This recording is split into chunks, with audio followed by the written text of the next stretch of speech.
Hello students, स्वागत है आपका। इस वीडियो में हम सीए फाउंडेशन के सीक्वेंसेस एंड सीरीज के कुछ इंपॉर्टेंट क्वेश्चन सॉल्व करने वाले हैं। The first question itself, A B C are in AP as well as GP. मतलब ये तीन नंबर ऐसे हैं जो एपी में भी है और जीपी में भी है। ऐसा तभी संभव है जब तीनों नंबर 1 1 1 हो। बाकी कभी भी ऐसा नहीं होगा कि सेम नंबर एपी में भी है और जीपी में भी है। तो 1 1 1 क्या हार्मोनिक प्रोग्रेशन में है? हाँ जी है। 1 1 1 क्या उसका रेसिप्रोकल क्या अरिथमेटिक प्रोग्रेशन है? हाँ है। तो इसका आंसर क्या आएगा? 1 का आंसर है सी, दोनों, both A and B are true. Second question देखते हैं। A B C respectively are the pth term, qth term and rth term of an AP. The value of, ये पूरा एक इक्वेशन है जिसका वैल्यू हमें फाइंड आउट करना है। तो क्योंकि यहां पे ऑलरेडी ए दिया है, मैं लिखने के टाइम जब फर्स्ट टर्म लिखूंगा तो स्मॉल ए नहीं लिखूंगा, मैं कैपिटल ए लिखूंगा। तो TP, TP is equal to what? Formula है टीपी, टीएन का फॉर्मूला क्या है? A plus N minus one into D. तो टीपी का फॉर्मूला होगा ए कैपिटल में लिखने वाला हूं, plus N minus one, D भी कैपिटल में लिख रहा हूं, और इसका वैल्यू हमें दिया गया है ए। उसके बाद T Q, T Q is a plus, इधर p माइनस वन होना चाहिए था, है ना? यहां पे q minus one into D और इसका वैल्यू है b। अब T R is a plus r minus one into D और इसका वैल्यू है c। अब ये जो इक्वेशन हमें दिया है जिसका वैल्यू हमें फाइंड करना है, क्या करेंगे? ये a का वैल्यू ये हम उधर सब्स्टिट्यूट करेंगे, b का वैल्यू हमें मिला है ये सब्स्टिट्यूट करेंगे, c का वैल्यू ये हम सब्स्टिट्यूट करेंगे। तो देखते हैं सब्स्टिट्यूशन करके कैसे आएगा।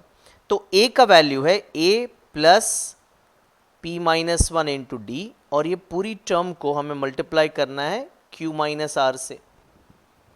फिर प्लस प्लस b का वैल्यू हमें मिला है a plus Q minus one into D, और ये पूरी टर्म को हमें माइनस करना है r माइनस पी से, r माइनस पी से।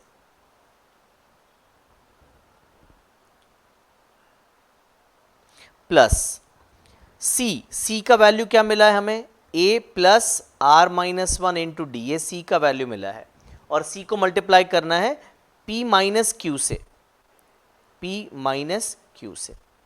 ठीक है, अब देखो a को मल्टीप्लाई करना है q माइनस आर से, यहां पे a को मल्टीप्लाई करना है r माइनस पी से, यहां पे a को मल्टीप्लाई करना है p माइनस क्यू से। सिमिलरली जो सेकेंड टर्म है p minus one into D into Q minus R, तो मैं क्या करता हूं, पूरा एक्सपैंड नहीं करता हूं, पूरा एक्सपैंड भी कर सकते हैं पर थोड़ा शॉर्टकट करते हैं। तो a को अगर मैं कॉमन ले लूं, a को अगर मैं कॉमन ले लूं तो फर्स्ट टर्म में से क्या बचता है? a जब इससे मल्टीप्लाई होता है तो q माइनस आर बचेगा, प्लस ये a जब इससे मल्टीप्लाई होगा तो r माइनस पी बचेगा, प्लस ये a जब इससे मल्टीप्लाई होगा तो p माइनस क्यू बचेगा। तो आप नोट करें सब कैंसिल होके जीरो होने वाला है। प्लस प्लस मैं नीचे के रो में लिख रहा हूं। अब मैं d को कॉमन ले रहा हूं, d, तो ये क्या है? p माइनस वन है, ठीक से नहीं दिख रहा है, p माइनस वन है, तो p minus one into D into Q minus R. तो d को मैंने कॉमन ले लिया, तो अब अंदर मल्टीप्लाई क्या होगा? p minus one and Q minus R multiply होगा।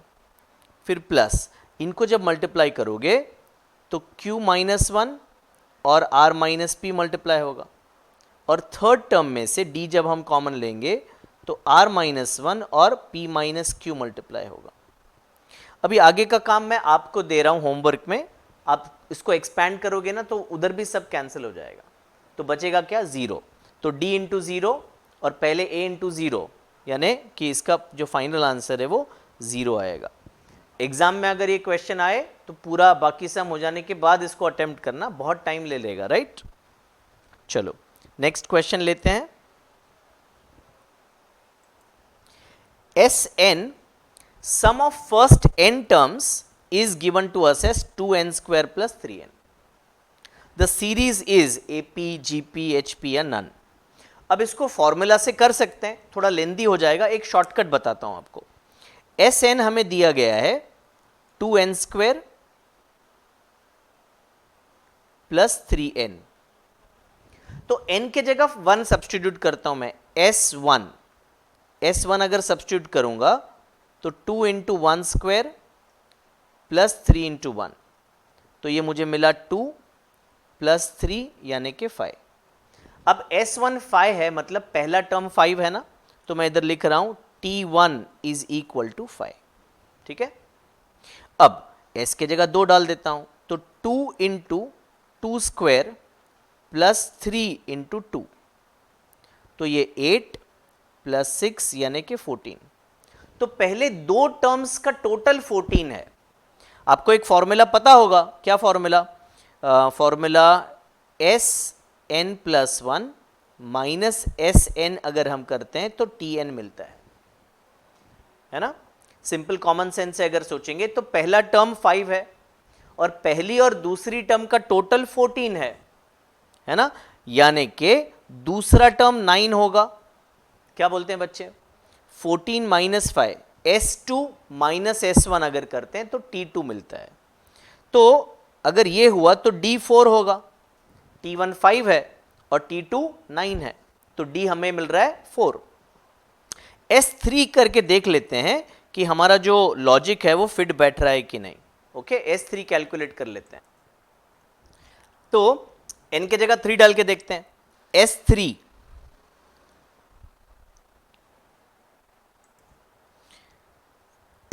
इज इक्वल टू, n के जगह 3 सब्स्टिट्यूट करेंगे, सो 3 स्क्वायर हो गया 9, 9 2s आर 18, 3 3s आर 9 हो गया, तो 18 प्लस 9 मुझे 27 मिला, 27।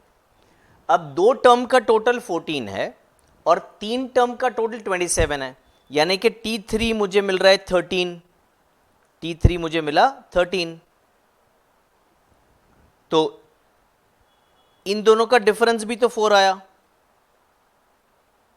इन दोनों का डिफरेंस भी तो 4 आया। तो ये बात प्रूव हो गई कि ये जो है वो AP है।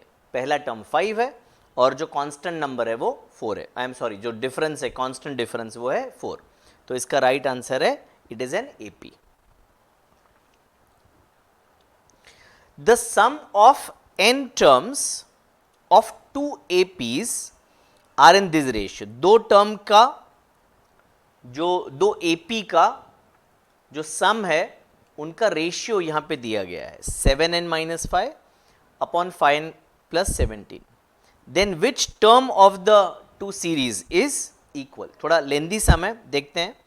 तो पहला सीरीज लेते हैं, उसको मैं S1 बोल देता हूं, पहला सीरीज।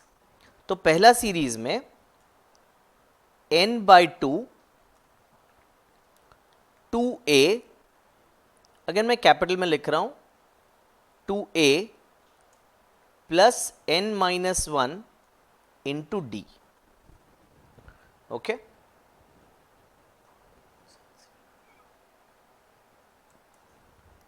सॉरी सॉफ्टवेयर में थोड़ा डिस्टर्बेंस है, अभी सब सेट कर दिया है तो आगे प्रॉब्लम नहीं होगा। तो पहली series S1 is equal to n/2 2a plus n minus 1 upon into D.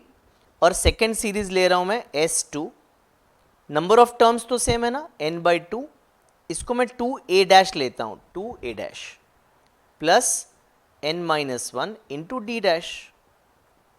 पहली सीरीज और सेकेंड सीरीज, और इसका जो आंसर है वो ऐसे हमें दिया है 7n minus 5 upon 5n plus 17। ये ऐसे दिया गया है कि इनका जो रेशियो है वो ऐसा है ना, n/2 पहले सीरीज का सम अपॉन सेकेंड सीरीज का sum is equal to 7n minus 5 upon 5n plus 17। तो अब ये n/2 तो कैंसिल हो जाएंगे, n/2 तो कैंसिल हो गए, ये n/2 और ये n/2। अब मैं क्या कर रहा हूं, ध्यान से सुनिएगा, मुझे दोनों टर्म का फर्स्ट नंबर और डिफरेंस फाइंड आउट करना है। तो मैं जो राइट हैंड साइड है उसको मैं यूज करके लेफ्ट हैंड साइड के एक्सप्रेशन में लाना चाहता हूं। कुछ समझा? नहीं समझा? देखते हैं कैसे। तो मैं इधर जरा एक बार वापस लिख दूं, 2a into n minus 1 D, और नीचे है 2a dash plus n minus 1 into D dash. तो अब ये जो 7n माइनस 5 है ना, वो मुझे इस टर्म में लाना है। ये बीच में प्लस लिखना भूल गया हूं। ओके, तो 2 टाइम्स ए, ऐसे कुछ तो लाने का। तो मैं पहले क्या कर रहा हूँ, 7n माइनस 7 लिख रहा हूँ। आप पूछोगे क्यों माइनस 7 लिखा, वो मुझे n माइनस 1 चाहिए, थोड़ा सा आगे आपको समझ आ जाएगा। तो माइनस 7 लिखा और मैंने प्लस 7 भी कर दिया, ताकि ये 7 7 कट हो जाए, तो जो 7n माइनस 5 था वही रहेगा।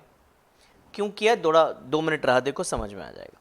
फिर मैंने इधर क्या किया, 5n में माइनस 5 ऐड किया, प्लस 17 तो था ऑलरेडी और प्लस 5 कर दिया, तो अगेन माइनस 5 प्लस 5 कैंसिल हो गया, तो जो ओरिजिनल था 5n प्लस 17 वो हो गया। अब मैं क्या करने वाला हूं, 7n माइनस 7 में से 7 कॉमन ले लेता हूं, तो 7 इंटू n माइनस 1, और लास्ट वाला टर्म जो है वो 2 आ गया। नीचे क्या हो गया, 5 इंटू n माइनस 1, और लास्ट का जो टर्म है वो 22 आ गया, है ना। अब मैं क्या करने जा रहा हूं, 2 को पहले लिख लेता हूं और ये 7 इंटू n माइनस 1 को बाद में लिख लेता हूं, तो 2 प्लस n माइनस 1 इंटू 7 और 22 प्लस n माइनस 1 इंटू 5। दिख रहा है बच्चे लोग कुछ तो, है ना।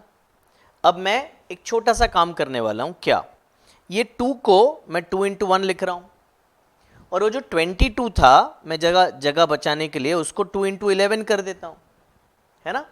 22 को 2 इंटू 11, अब ये एग्जैक्टली सेम स्ट्रक्चर में आ गया। तो अब मैं दोनों को इक्वेट करके ये कह सकता हूं कि जो फर्स्ट सीरीज है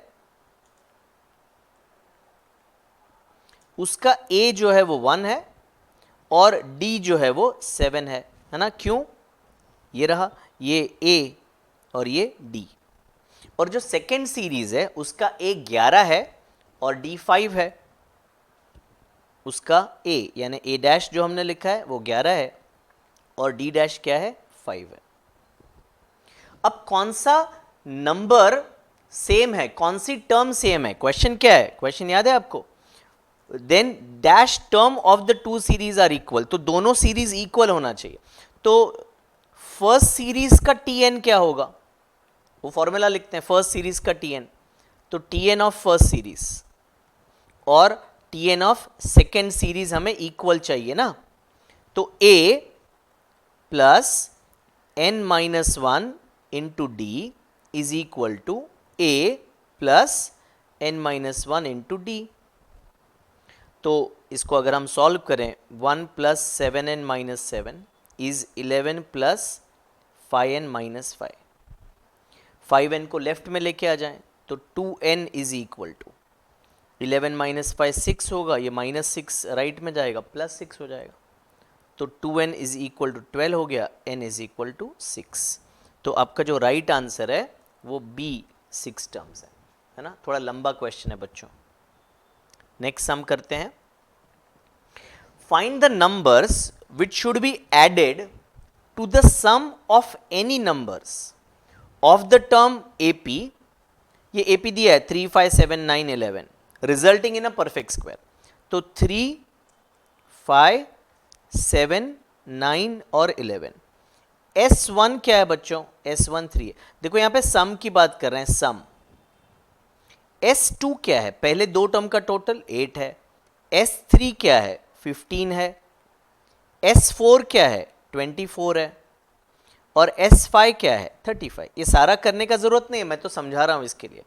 अब क्या कह रहे हैं, ये जो सम्स आए उसमें कौन सा नंबर ऐड करोगे तो जो रिजल्टिंग आंसर है वो परफेक्ट स्क्वायर होगा। तो दिख रहा है ना आपको, 1 ऐड करोगे तो 4 हो जाएगा, 1 ऐड करोगे तो 9 हो जाएगा, 1 ऐड करोगे तो 16 हो जाएगा। तो राइट आंसर क्या है, 1। पीछे जो आई थिंक आंसर है वो सही नहीं है, पीछे I think -1 is the answer given in the module, but वो रॉन्ग है। करेक्ट आंसर है सी, दैट इज +1।